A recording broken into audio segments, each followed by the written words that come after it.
केंद्रीय कर्मचाऱ्यांच्या मुलांसाठी कोल्हापुरात केंद्रीय विद्यालयाची प्रक्रिया अंतिम टप्प्यात। उजळाईवाडी विमानतळाची धावपट्टी वाढणार। एरो ब्रिजसह हवाई सेवा विस्तार। कोल्हापुरी चप्पल क्लस्टर योजनेस गती।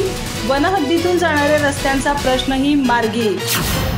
कोल्हापुरात केंद्र सरकारच्या कर्मचाऱ्यांच्या मुलांसाठी आवश्यक असलेल्या केंद्रीय विद्यालयाच्या स्थापनेचा प्रश्न येत्या वर्षभरात मार्गी लागणार आहे, अशी माहिती खासदार धनंजय महाडिक यांनी दिली। जिल्हाधिकारी अमोल येडगे यांच्यासह विभाग प्रमुखांच्या आढावा बैठकीनंतर ते पत्रकारांशी बोलत होते। यासाठी जिल्हा प्रशासनाने 2 जागा सुचवल्या असून केंद्रीय समितीच्या पाहणीनंतर अंतिम निर्णय घेतला जाईल।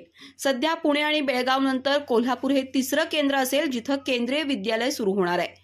याच बैठकीत उजळाईवाडी विमानतळाच्या विस्तारासंदर्भातही चर्चा झाली।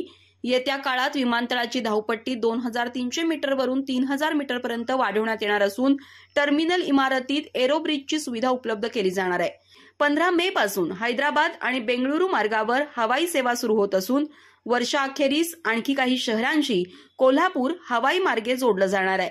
खासदार महाडिक यांनी कोल्हापुरी चप्पल उद्योगाच्या जागतिक ओळखीला चालना देण्यासाठी क्लस्टर योजनेस गती देत असल्याचं सांगितलं।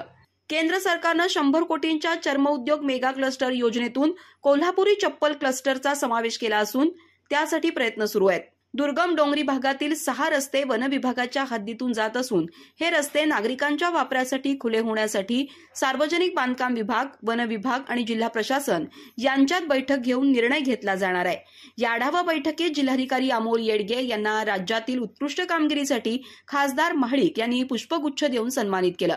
यावेळी विमानतळ प्राधिकरणाचे संचालक अनिल शिंदे, जिल्हा परिषद प्रकल्प अधिकारी सुषमा देसाई, माध्यमिक शिक्षण अधिकारी एकनाथ आंबोकर यांच्यासह विविध विभागांचे अधिकारी उपस्थित होते। माध्यमिक शिक्षणाधिकारी एकनाथ आंबेकर यांच्यासह विविध विभागांचे अधिकारी उपस्थित होते। अधिक माहिती आणि ताज्या घडामोडींसाठी आजच आमचे चॅनल सबस्क्राइब करा।